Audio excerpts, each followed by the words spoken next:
Hamba Tuhan yang terkasih, kita berjumpa kembali dalam program Mesbah Keluarga yang khusus membahas mengenai pendalaman Alkitab. Untuk itu, mari kita siapkan hati kita angkat pujian-pujian untuk menyukakan hati Tuhan dan menyenangkan hatinya. Mari kita angkat satu pujian, Waktu Tuhan.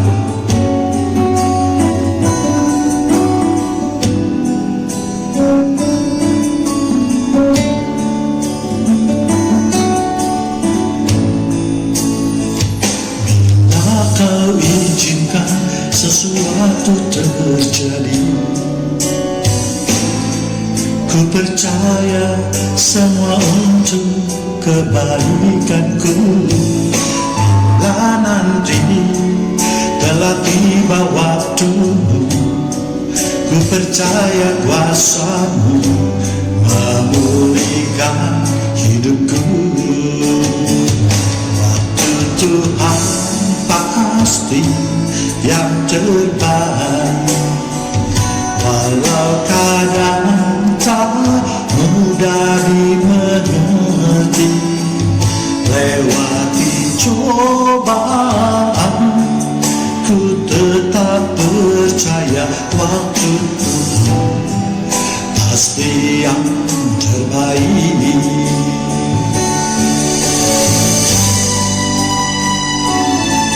Kami tahu Tuhan, waktu-Mu yang menentukan segala-galanya Tuhan dalam hidup kami. Waktu-Mu adalah yang terbaik buat kami Tuhan. Bila Kau izinkan sesuatu terjadi,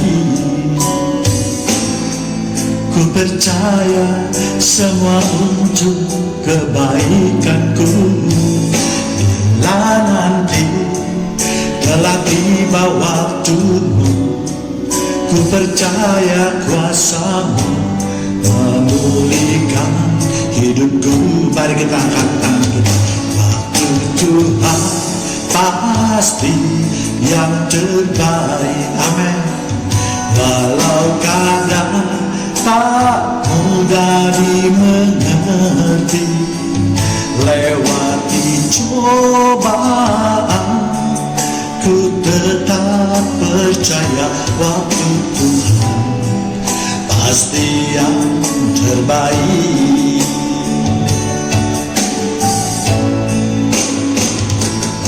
Waktu Tuhan pasti yang terbaik, walau kadang tak mudah dimengerti. Lewati cobaan, ku tetap percaya waktu Tuhan pasti yang terbaik.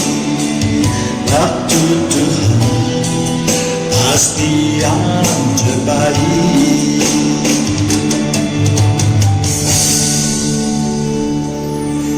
Oh, haleluya,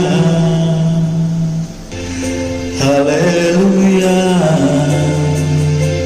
Kami mau di dalamnya Tuhan.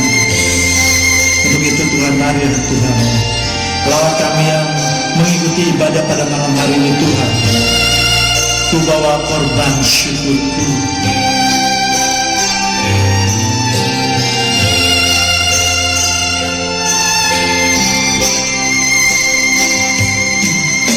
Saat ku masuk ke hadirat-Mu, ku tersungkur sembah-Mu. Ku persembahkan korban syukurku yang terbaik bagimu. Ku bawa korban syukur ke tempat kudus-Mu Tuhan.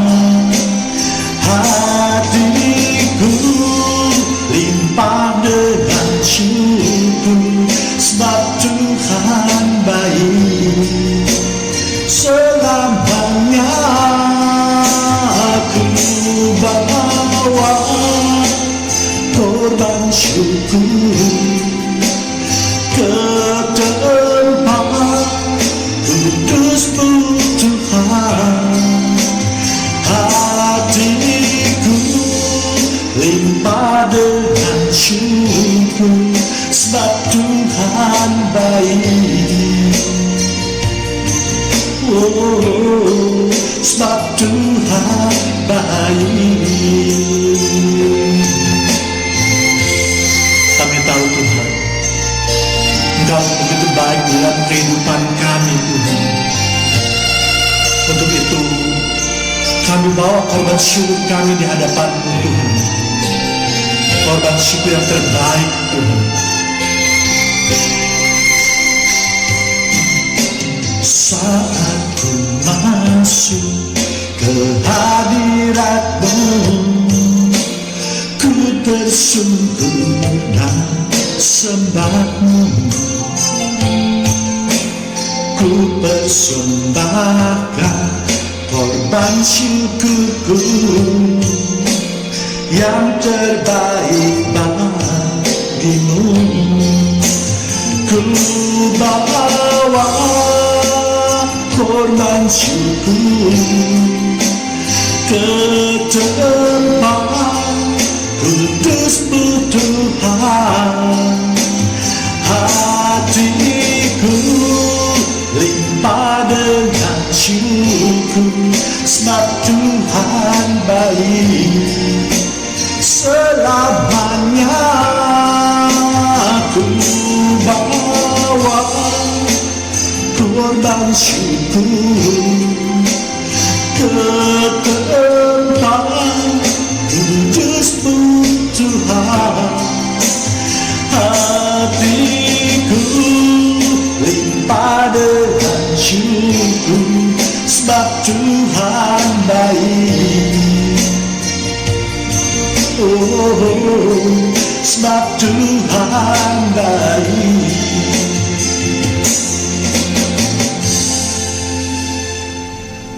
Shalom, selamat malam jemaat Tuhan yang terkasih. Kita berjumpa kembali dalam program Mesbah Keluarga yang khusus membahas mengenai pendalaman Alkitab. Dan pada malam hari ini kita sama-sama akan belajar suatu topik yang saya beri judul Keputusan Yehuda yang Menyelamatkan Sang Mesias. Namun sebelumnya kita mau berdoa terlebih dahulu. Terima kasih Tuhan atas penyertaan Tuhan Roh Kudus pada hari ini, sehingga sampai malam hari ini kami tetap masih dapat mengikuti ibadah Mesbah Keluarga ini Tuhan. Mari Tuhan urapi dan jamah kami semua Tuhan yang mengikuti ibadah Mesbah pada malam hari ini. Biarlah kami boleh merasakan hadirat Tuhan. Kami sudah memuji, memuliakan dan meninggikan nama-Mu Tuhan. Kini saatnya kami mau buka hati kami dan pikiran kami untuk mendengarkan sabda-Mu Tuhan. Bersabdalah melalui hamba-Mu yang hina ini Tuhan, agar sabda-Mu boleh tinggal di dalam hati kami dan menjadi pelita di dalam kehidupan kami Tuhan. Terima kasih Bapa yang ada di surga.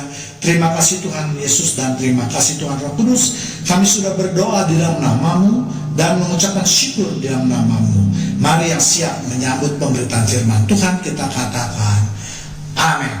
Shalom sekali lagi jemaat Tuhan yang terkasih. Seperti kita ketahui bahwa anak-anak dari Yakub itu ada 12 orang yang pada akhirnya akan melahirkan 12 kerajaan. Anak yang sulung adalah Ruben, hasil hubungan antara Yakub dan Lea. Sedangkan Yehuda adalah anak keempat dari pasangan tersebut. Yusuf adalah anak sayangan Yakub karena anak ini adalah anak sulung dari pasangan Rahel dan Yakub. Sebelum kita memasuki pembahasan tema pada malam hari ini, ada baiknya saya ingin mengingatkan sedikit mengenai peristiwa anak-anak Yakub ini, terutama mengenai anak-anak Yakub yang berasal dari Lea yang berhubungan dengan topik pembahasan kita pada malam hari ini.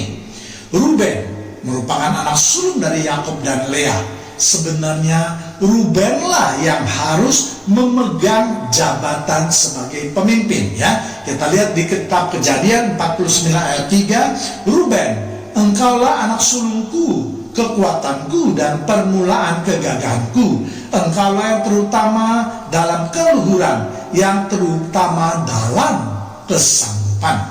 Jadi Ruben merupakan anak sulung, namun sayang karena Ruben berdosa, maka ia harus melepaskan hak kesulungannya sebagai seorang pemimpin dari anak-anak Yakub. Karena dia telah melanggar kesucian, dia telah menaiki tempat petiduran dari Yakub. Ya, dapat kita lihat di kitab Kejadian 49 ayat 4. Engkau yang membual sebagai air, tidak lagi engkau yang terutama, sebab engkau telah menaiki tempat tidur ayahmu.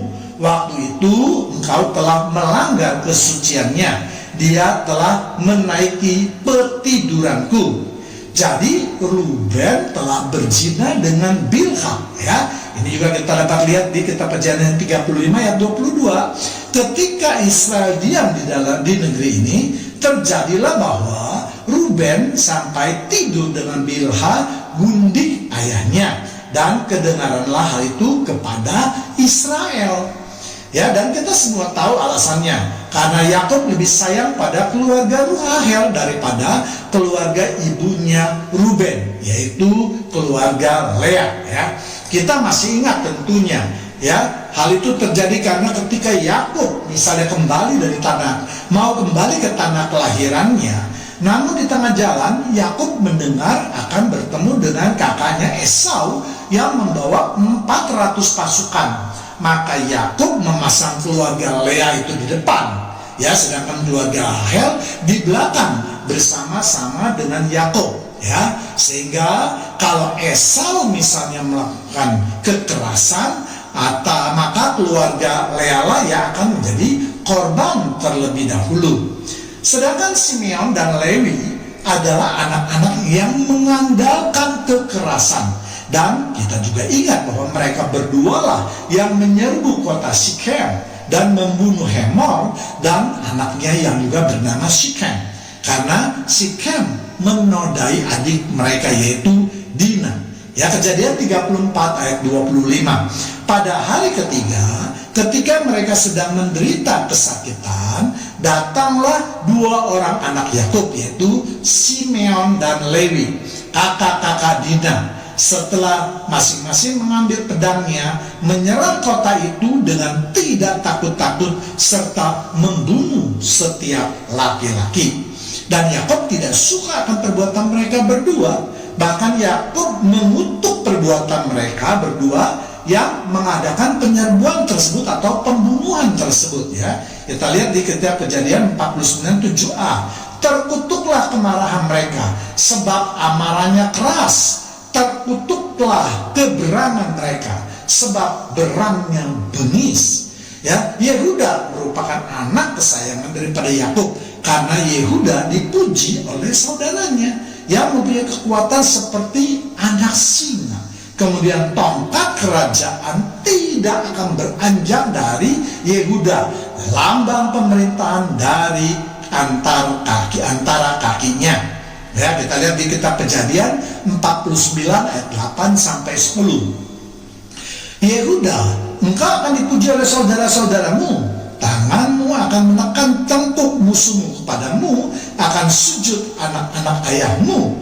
Yehuda adalah singa 9, Yehuda adalah anak singa. Setelah menerkam, engkau naik ke suatu tempat yang tinggi, hai anakku. Ia meniarap dan berbaring seperti singa jantan atau seperti singa betina. Siapakah yang berani membangunkannya?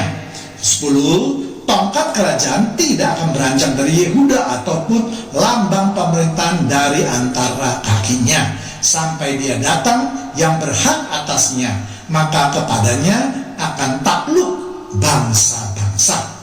Jadi memang Yehuda telah dinubuatkan akan memegang tampuk kerajaan, ya, seperti yang dinubuatkan oleh Yakub. Sekarang kita baru akan memasuki pokok pembahasan, ya. Mengapa saya harus menceritakan sedikit latar belakang agar jemaat Tuhan yang terkasih dapat mengingat peristiwa-peristiwa tersebut, ya. Kemudian kita masuk akan cerita tentang Yehuda dan Tamar, ya. Cerita tentang Yehuda dan Tamar ini diselipkan di antara cerita Yusuf. Ketika Yusuf hendak dibunuh oleh saudara-saudaranya, maka Yehuda yang mengusulkan agar Yusuf jangan dibunuh, tetapi lebih baik dijual. Dan saudara-saudaranya mendengarkan perkataan Yehuda. Ya, Kejadian 37 ayat 27. Marilah kita jual dia kepada orang Ismail ini, tetapi janganlah kita apa-apakan dia, karena ia saudara kita, darah daging kita. Dan saudara-saudaranya mendengarkan perkataan itu. Dapat kita lihat tanda-tanda bahwa Yehuda akan memegang peranan yang penting di dalam keluarga Yakub. Dan ini tentu sebelum Yakub memberkati atau bernubuat tentang Yehuda. Setelah masalah Yusuf selesai dilaporkan kepada Yakub, maka Yehuda meninggalkan keluarganya dan tinggal pada orang adulan yang bernama Hira.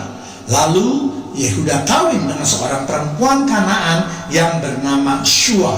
Ya, dari Shua inilah Yehuda mendapatkan 3 orang anak atau 3 keturunan, yaitu Onan, dan Shelah. Ya, singkat cerita, ketika anak-anak Yehuda menjelang dewasa, maka Yehuda mengawinkan anaknya yang bernama kepada Tamar, ya, yaitu kitab Kejadian 38 ayat 6.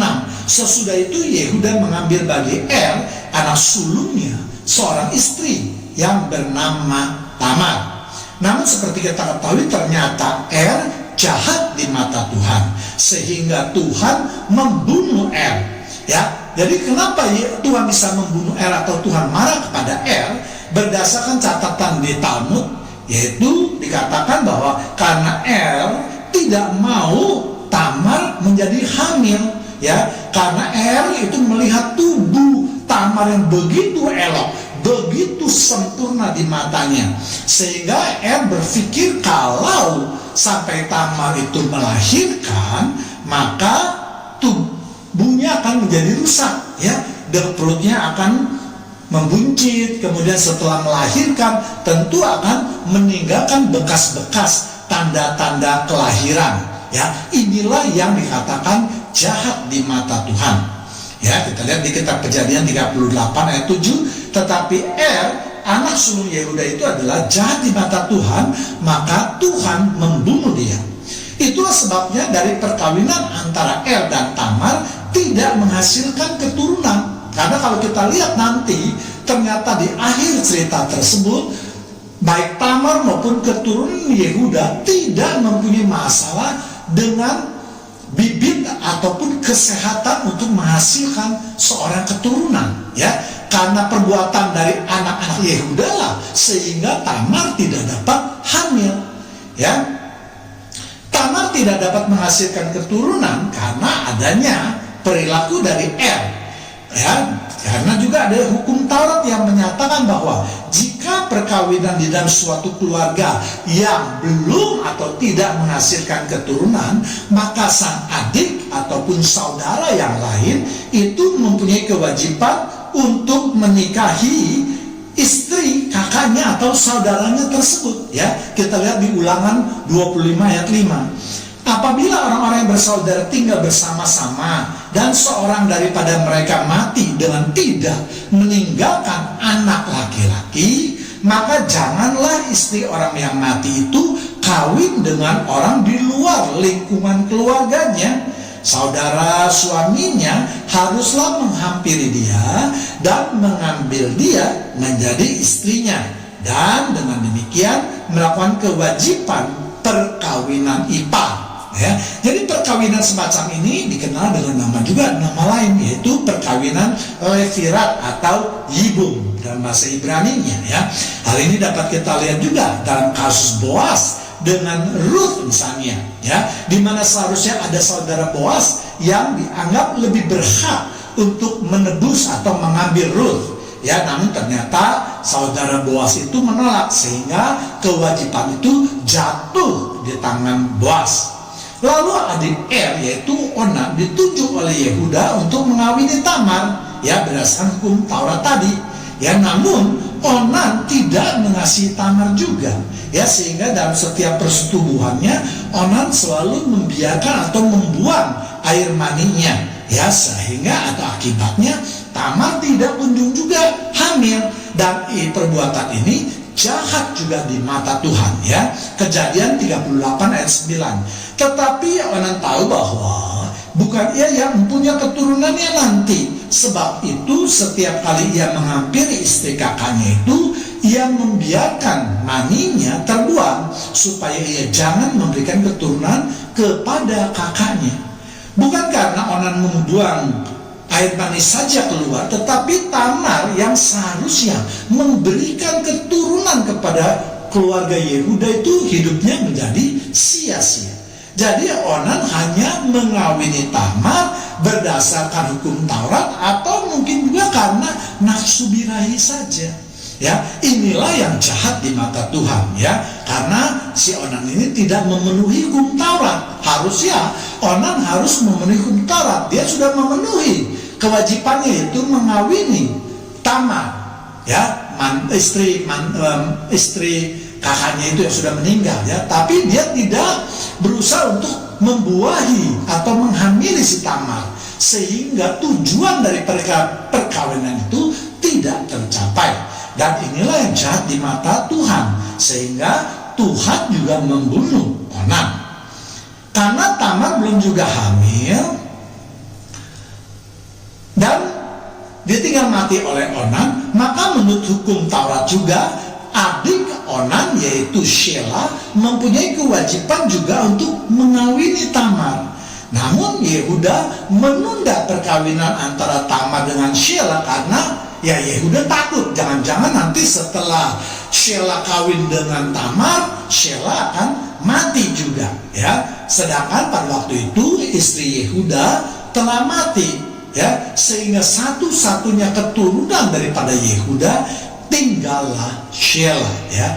Lalu Yehuda mulai menarik atau membuang-buang waktu kepada Tamar supaya perkawinan antara Tamar dengan Shelah jangan sampai terjadi. Namun kita lihat bahwa dengan tertundanya perkawinan tersebut, maka status Tamar juga menjadi tergantung. Tamar dalam masa penantiannya harus selalu memakai pakaian kejandaannya. Dengan demikian semua orang tahu bahwa Tamar masih dalam status janda, dan itu berarti ia harus tunduk kepada ayah mertuanya yaitu Yehuda, dan otomatis Tamar tidak bisa memilih jodoh orang lain, ya. Dengan berjalannya waktu, pada suatu hari Yehuda pergi ke Timnah dan Tamar mendengar hal itu. Lalu Tamar membuat suatu keputusan yang besar, yaitu bahwa ia akan memancing dalam tanda kutip Yehuda di Timnah. Lalu Tamar membungkus tubuhnya dengan pakaian yang menyelubungi seluruh tubuhnya, bertelekung. Bertelekung itu artinya menundungi rambutnya dan menutupi wajahnya, layaknya seperti seorang sundal, ya. Tamar memakai pakaian tersebut dengan maksud supaya Yehuda tidak mengenali Tamar. Ya, memang bagaimana bisa mengenali, karena hanya mata Tamar saja yang kelihatan, ya. Jadi pakaian pada zaman dulu buat wanita yang bersundal itu yang sekarang disebut dengan pakaian burka, ya, menutupi seluruh tubuhnya, cuma matanya saja yang kelihatan, ya. Tetapi sekarang pengertiannya sudah berubah, ya. Justru terbalik, dikatakan bahwa orang yang memakai pakaian burka itulah yang dianggap suci, ya. Singkat cerita, Yehuda tertarik pada perempuan sundal itu, lalu terjadilah kesepakatan pembayaran atau jaminan, ya. Kejadian 38 ayat 18 tanyanya, apakah tanggungan yang harus kuberikan kepadamu? Jawab perempuan itu, cap meteraimu, serta kalungmu dan tongkat yang ada di tanganmu itu. Lalu diberikannya semuanya itu kepadanya, maka ia menghampirinya. Perempuan itu mengandung daripadanya. Jadi memang kalau berdasarkan hukum Taurat, pada waktu itu seseorang sudah meninggal, istri meninggal itu boleh mengambil perempuan lain, dan itu yang akan dilakukan oleh Yehuda. Jadi itulah mengapa Yehuda berani menghampiri perempuan lain dan tanda kutip. Dia tidak tahu bahwa itu adalah Tamar, ya. Lalu Tamar meminta 3 macam barang yang merupakan barang yang amat penting di dalam kehidupan Yehuda. Yang pertama yang dikatakan yaitu cap meteraimu. Cap meterai ini biasa juga diartikan sebagai cincin, ya, cincin yang merupakan meterai daripada orang yang berkuasa. Kalau kita baca dalam kitab Perjanjian Lama, banyak sekali cap-cap meterai yang dilakukan oleh para raja dengan membubuhkan cap cincinnya pada kertas-kertas atau pada keputusan-keputusannya, ya. Kemudian yang kedua, kalung. Yang dimaksud kalung di sini tentu bukan kalung sebagai hiasan saja, tetapi kalung yang merupakan tanda jati diri atau pengenalan diri dari kebesaran seseorang. Yang dalam hal ini yaitu Yehuda. Kemudian yang ketiga yaitu tongkat. Demikian juga tongkat bukan tongkat menuntut orang tua yang biasa kita lihat seperti huruf R, huruf kecil ini dengan kaki yang panjang, ya, tetapi tongkat yang melambangkan kekuasaan, ya. Kalau zaman sekarang mungkin bisa diumpamakan sebagai tongkat komando, ya, yang dipegang oleh komandan dari suatu jabatan yang tentu saja penting, ya. Jadi dengan meminta 3 macam barang tersebut, sebenarnya Tamar sedang menucuti kekuasaan daripada Yehuda, dari tahta kerajaannya. Karena Tamar sudah melihat bahwa Yehuda tidak bersungguh-sungguh untuk mengawinkan dirinya dengan Shelah, tidak mau juga melepaskan Tamar, ya. Namun sehingga Tamar tidak bisa berbuat apapun, ya. Dia tetap nasibnya tergantung, sehingga Tamar sekarang membalikkan posisinya dari yang lemah menjadi posisi yang cukup kuat untuk melawan Yehuda. Lalu 3 bulan kemudian dikatakan Yehuda menerima kabar bahwa Tamar telah mengandung. Yehuda yang mendengarkan berita itu menjadi sangat marah, ya, karena Yehuda masih menganggap Tamar adalah masih sebagai menantunya, masih dalam masa perkabungan, masih dalam masa kejandaannya, sehingga Yehuda merasa Tamar sudah mencemarkan nama atau citra daripada keluarga Yehuda, dan Yehuda memerintahkan supaya Tamar dihukum, yaitu dibakar, ya. Kejadian 38 ayat 24. Sesudah kira-kira 3 bulan dikabarkan kepada Yehuda, Tamar menantumu bersundal, bahkan telah mengandung dari persundalannya itu. Lalu kata Yehuda, bawalah perempuan itu supaya dibakar, ya. Namun ketika Tamar akan dibakar, Tamar memperlihatkan atau mengeluarkan 3 macam barang tersebut kepada Yehuda untuk dikenali, ya. Dan Tamar mengatakan bahwa yang menghamili dia adalah laki-laki yang mempunyai barang-barang tersebut. Tentu saja Yehuda mengenali 3 macam barang tersebut dan merasa bahwa dialah yang telah menghamili Tamar.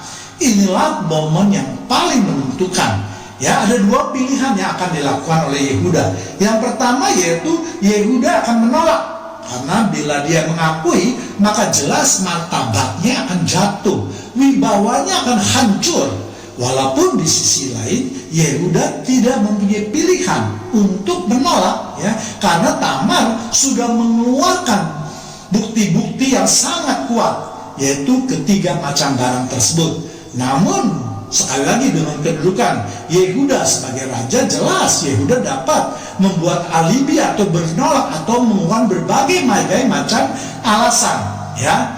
Itu tentu bisa dilakukan oleh Yehuda sebagai seorang raja, ya. Yang kedua yaitu, namun kita lihat ternyata Yehuda mengakui perbuatannya, walaupun ia sangat mempermalukan dirinya.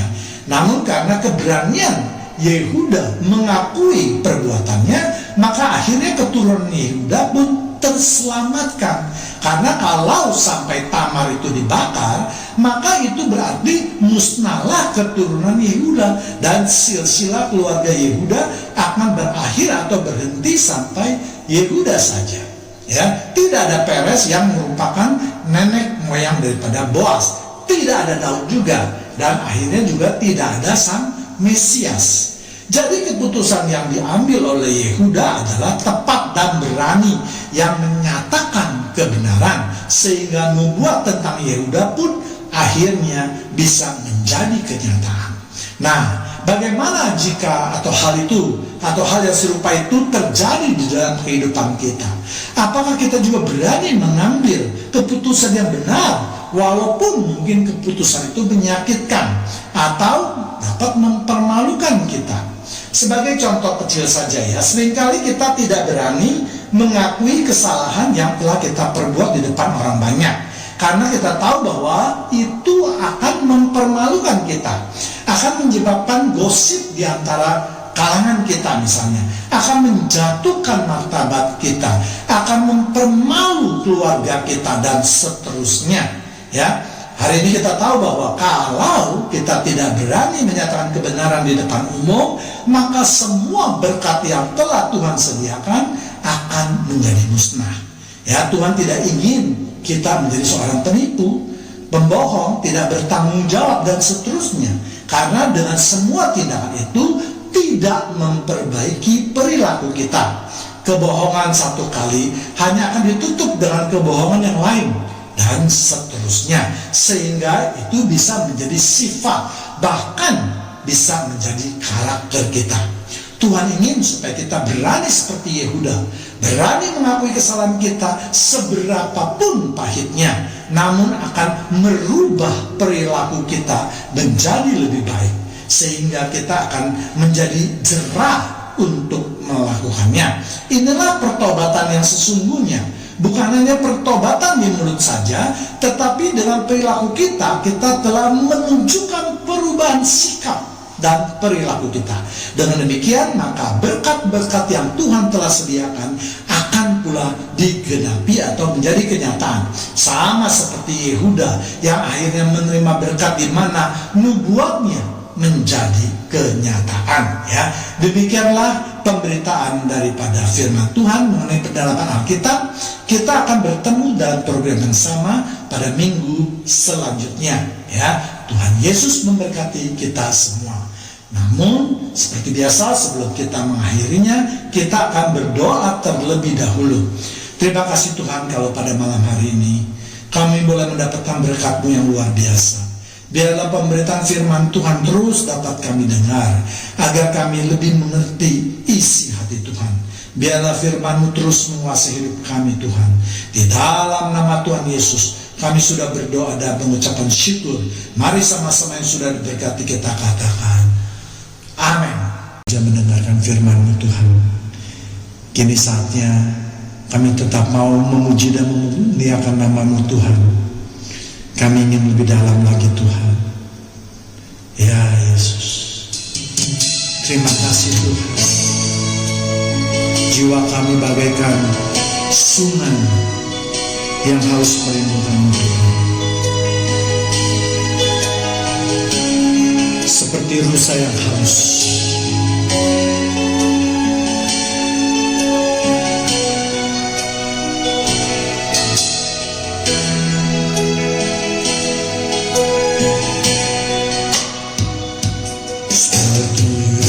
Saya haus, rindu aliran sungai-Mu.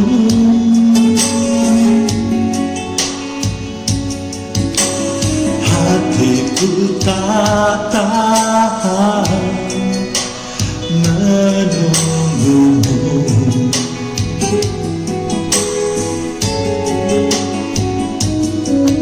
Bagai tanah gersang menanti datangnya hujan. Begitupun jiwaku Tuhan, hanya Engkau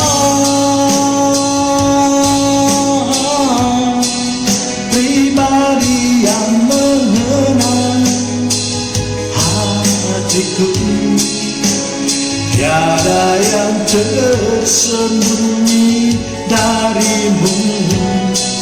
Seluruh isi hatiku kau tahu, dan bawaku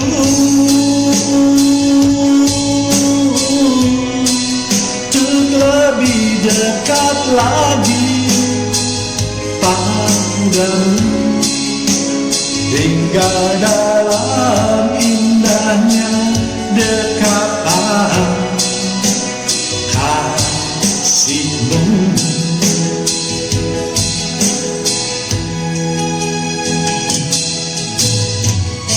Hanya Engkau Tuhan yang tahu isi hati kami Tuhan. Terima kasih Tuhan, Kau sudah begitu baik dalam kehidupan kami Tuhan.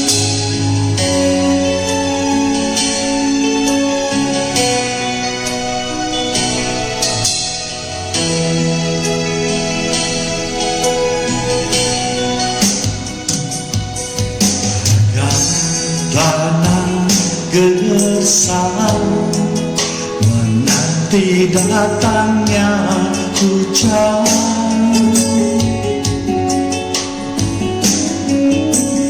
begitu pun jiwaku Tuhan. Mari kita angkat suara dan hati kita. Hanya Engkau pribadi yang menyenang hatiku, tiada yang tersembunyi darimu. Seluruh isi hatiku kau tahu, dan bawaku kami Tuhan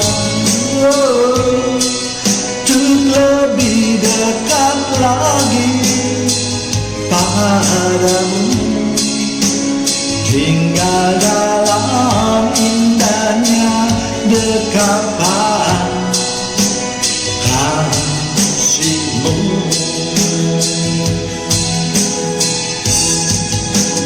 Hanya Engkau pribadi yang menenang hatiku, tiada yang tersembunyi darimu.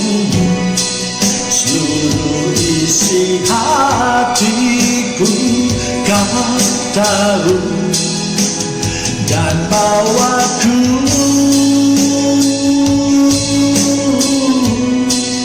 untuk lebih dekat lagi padamu, hingga dalam indahnya dekatan kasih-Mu.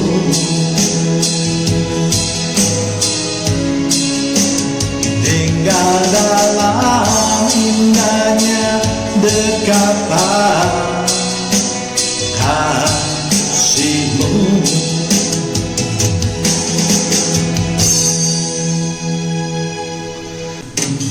Ya Tuhan, berfirmanlah kepada umat-Mu Tuhan. Kami butuh firman-Mu yang merupakan pelita buat kaki kami Tuhan. Firman-Mu lah yang menyelamatkan hidup kami dan menuntun kami pada kebenaran-Mu Tuhan.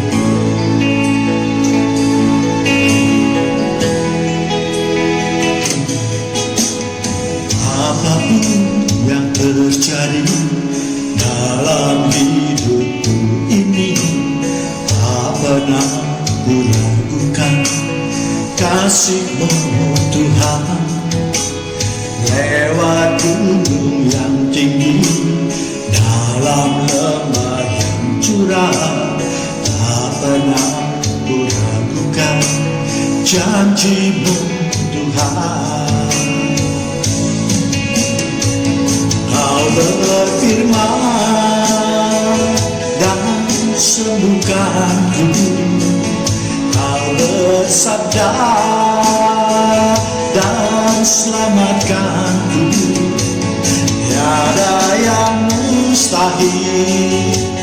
bagimu.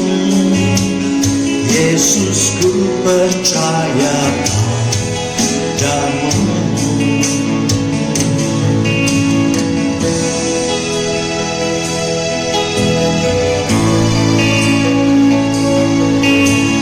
Apapun yang terjadi dalam hidup kami Tuhan, kami percaya firman-Mu berkuasa atas hidup kami Tuhan. Firman-Mu adalah ya dan amin Tuhan.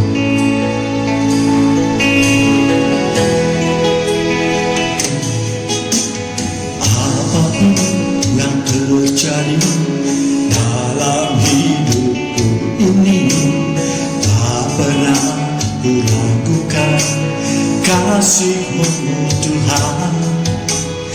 Lewat gunung yang tinggi, dalam lembah yang curam, tak pernah ku ragukan janji-Mu Tuhan.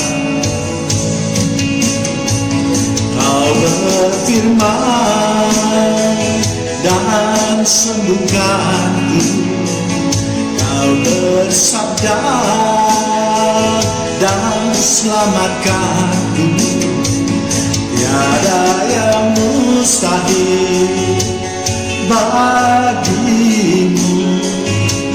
Yesus, ku percaya padamu. Kau berfirman dan sembuhkanku. Kau bersabda dan selamatkanku.